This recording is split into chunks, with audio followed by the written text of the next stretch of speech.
everybody, welcome back to my channel. I'm so excited for today's video because I'm going to be announcing my Camp NaNo project. Obviously, if you've been around for the past couple of videos, you know that I'm working on the sequel to my YA Gothic Romance vampy book.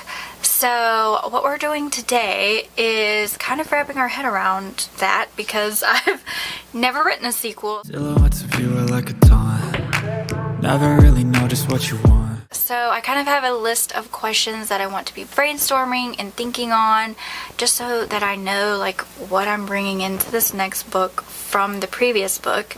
I did not intend to write a sequel to this book at all, so it is written as a standalone. However, there are a lot of fun kind of threads that I could expound on, and I got a really fun idea of kind of like a reverse trope that I can't exactly talk about because I think it's like the whole point of this book. So it's a reverse trope. We're working with a reverse romance trope, and I think it's going to be a lot of fun. However, because I've never written a sequel, you know, we've got some new writing challenges that I've never faced before. The biggest one being that her character arc, my main character Irina, her character arc was a completed character arc in the first book. So I have been working on some character stuff, and actually I've been going through this book, The Anatomy of Story by Truby. She's dyslexic. So I have been working on her character, and I've been working on my villain. I've kind of been working like just dabbling in everything. Actually, I've started listing out some scene ideas. Well, I'll just tell you like the questions that I'm going to be working through. For every project I'm working on ever, I always have a brain dump page somewhere in my documents, right? So as soon as I kind of got the inkling of an idea that I might be writing a sequel somewhere down the line, I started this brain dump page. So I've got that going, and that's literally any thought I've ever had toward the sequel, just kind of already bulleted out. I've got to create a whole nother character arc. Because of what I've already been working on, I know that it has snowballed into a trilogy, so I'm keeping that in mind for all of this, and kind of seeing how far I can stretch this one character arc. So maybe it's like a 2-book character arc instead of just the sequel. So I've been working on that, and I've been working on my villain. Well, I have multiple villains, so I've been working like on all of the antagonistic forces of these next 2 books, because I feel like, you know, if you aren't building that, then you're gonna get into trouble later on down the road. So I am at least cognitive of that. I can feel that I'm going off on a rabbit trail, and I really want to talk about the questions that I have a list of questions, so let's go through the list of questions. The first one being, I want to list out everything that I love about the first book, and anything that attracted me to the first book that I can bring into the second book. For example, my main character loves plants, and I could get wrapped up in the story and lose that about her, because it's not, I mean, it's kind of key. It was key in the first book, but like it doesn't have to be key in the next 2 books. But just because it's not key doesn't mean that I want to lose it. So that's something I know is on that list. So I'll be putting that down when I brainstorm it, just because it's just one of those details about her character that I don't want to lose. And there's like a whole vibe there of just like the agricultural aspect of her, because she's a farmer, that I don't want to lose just because she has gone through, just because she's gone through her character arc. I don't want to lose her character. So things like that. Figuring out new themes, like what is my theme for this next book? What are we learning? That ties into like what is the character arc. Another thing I need to do is I need to do like my whole vibe check for the book. I don't know what else to call that. That's just what I call it. I list out the theme, the genre, the characters, the relationships, like the big overarching things, and then I attach titles of movies and books that I've already read that kind of did whatever I want to do or accomplish in those categories well. An example of that would be, I'm pretty sure for the first book, I used Pride and Prejudice as a relationship vibe check. So like I wanted their relationship to kind of mimic that whole enemies to lovers thing. I curate a list of the roadmap of the vibe. If you were to read my book and read Pride and Prejudice, you'd be like, what? But it just serves as inspiration to me, and it helps keep me on the path that I know I want to be on.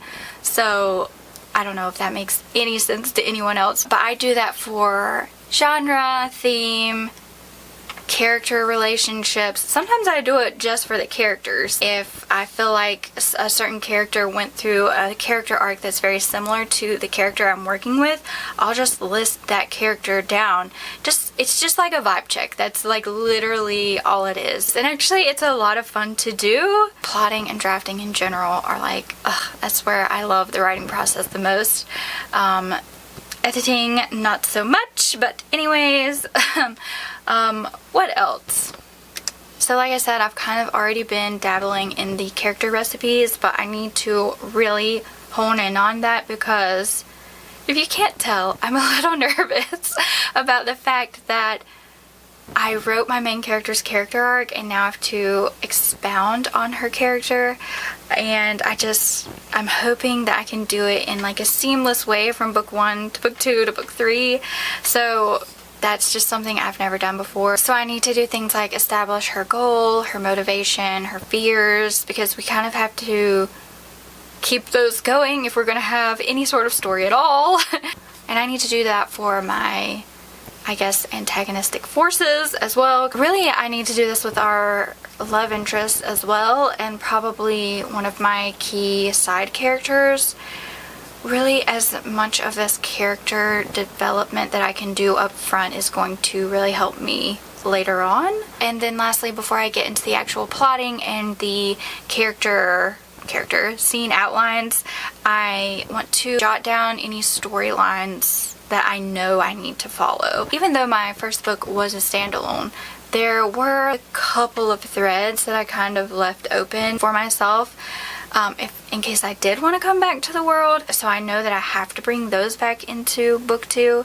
So pretty much just creating a very overarching game plan for myself before I start plotting is kind of what I want to work through today a little bit. I have been going through this book for a lot of the character stuff, so I've already kind of been working and dabbling in the character stuff. So portions of this were required reading for me while I was getting my MFA in screenwriting, but I never actually had to read the whole thing. So I pulled it out for going through the sequel, and it's been amazing. I love it. I've never gone through his whole steps and done his writing exercises, and I've gotten up to the plotting part, so like over halfway through the book, and it has just been so good. This is definitely like top tier for me for writing craft books. I really connected with how he laid everything out. It's kind of like it's done in steps, and I'm very much goal oriented and step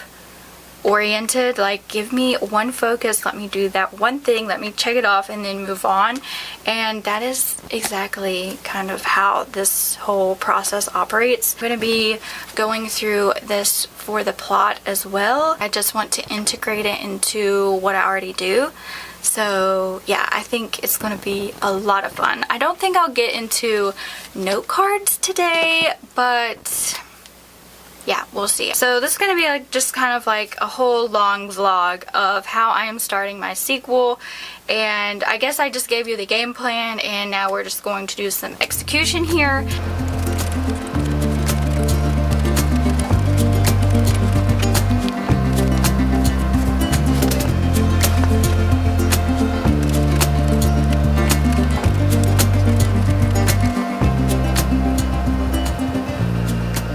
So I've actually done so much character work. I didn't realize how much I'd already done, just because I've been doing it in like little tiny chunks here and there that I had no clue that, like, once I read it all together, the characters are almost ready to go.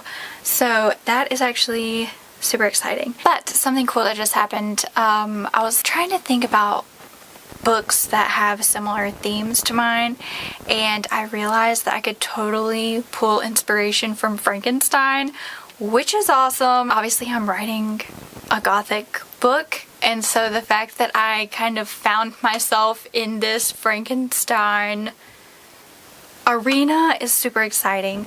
I love Frankenstein, I love Mary Shelley. The themes that the monster has to deal with are actually like spot on for themes that my main character is going to be dealing with.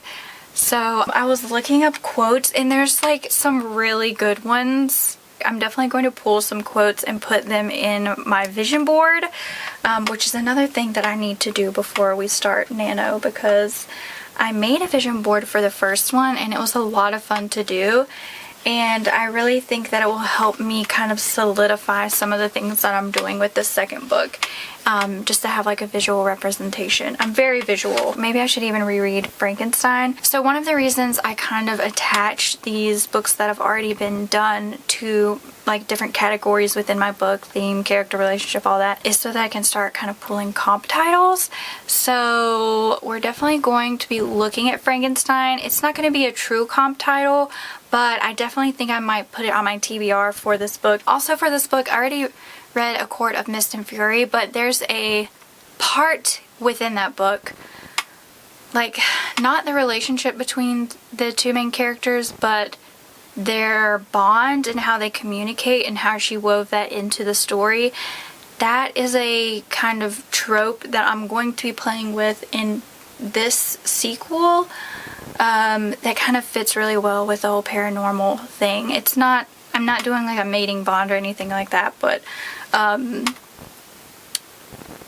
maybe a little bit of like dream control, but I really liked how she wove that into the story, so I definitely paid attention to that while I was reading it. Another one that I think might be good, just because it's sort of a reverse trope of something I'm going to be putting into this book, is Midnight Sun. I have not read that book. It is like the Twilight book from Edward's perspective, but I think I might put that on my TBR as well, because from what I'm gathering of what the book is, it's just his point of view. I think some of that would be intriguing for me to read and see if there is anything applicable for this book, because I am dealing a lot with like what it means to be a monster. I probably won't get through these books before I have written the first draft, but at least I can maybe get through one of, well, I've already gotten through one of them, so like maybe I can pick one of them up and kind of be reading it in April. We'll see if I have time to do much reading in April. I feel like all of the pre-production work I can do outside of plotting is kind of done at this point, and I'm really excited about these Frankenstein quotes. And then something I also did was kind of jot down things for book 3, which I wasn't expecting to do, but you kind of need to know the full ending. I think once you have dedicated yourself to a series, it's probably easier if you know the ending. So I'm kind of working on that. I kind of know sort of the ending for the whole trilogy. So I think I'm going to beat out the 22 steps now, and then I think I'll probably be ready to actually do some chapter outlining and plotting. Probably. So I'm actually moving along quicker than I thought I would be.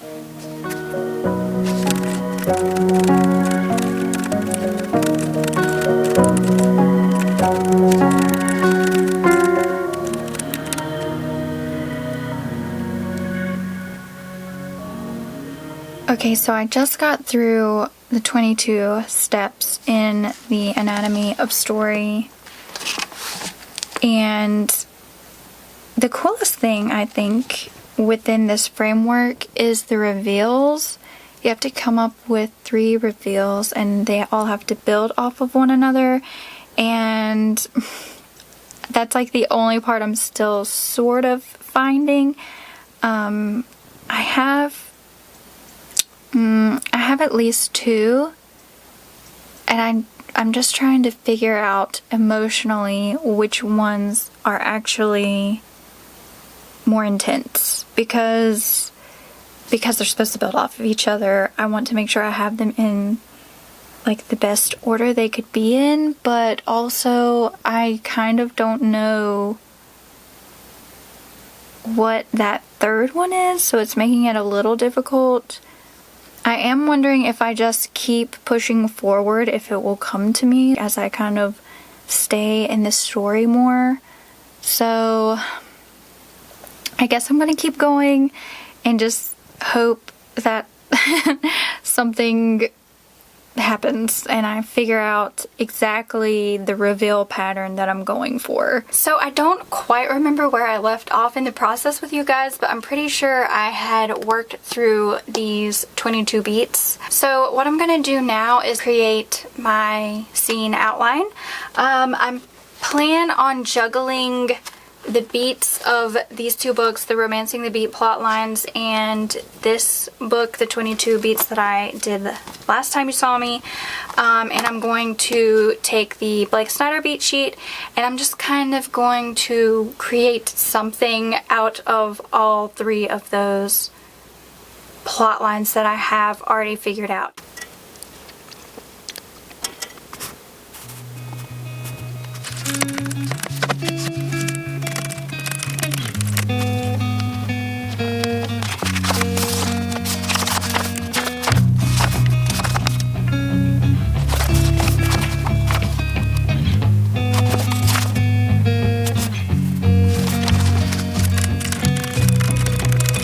So I did that. I pretty much have the rough outline of my story at this point. Like, I have a lot of the scenes jotted down. Something I did realize while I was kind of going through and beating out the romantic plot is that I highlighted in here to give your characters an external goal and an internal character need, and that's something that I actually really enjoyed out of the Romancing the Beat book. And building off of that, this book takes that like 2 sentences from Romancing the Beat and there's like full-on chapters on how to do that.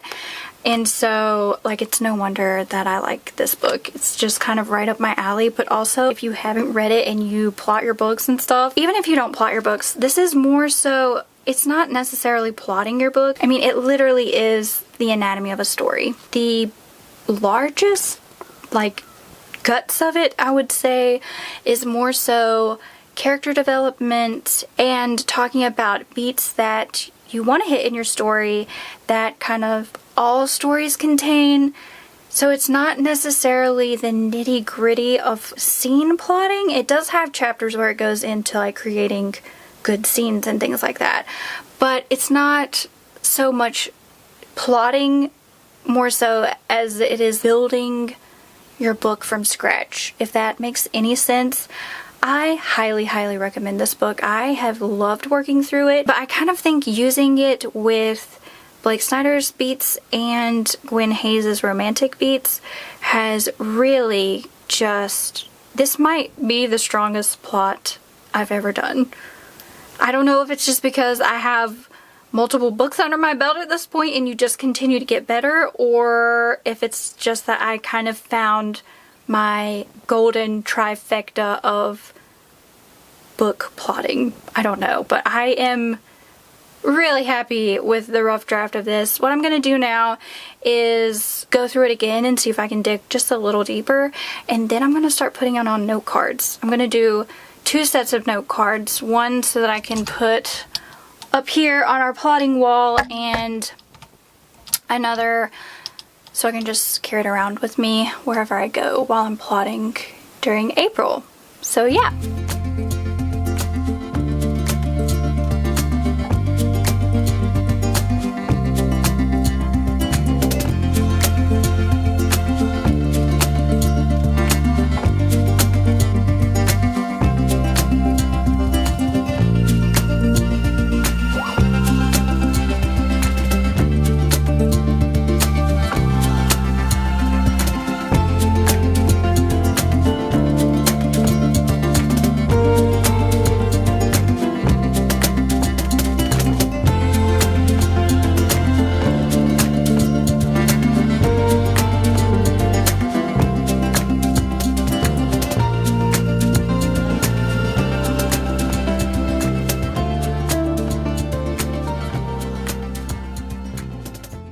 did it.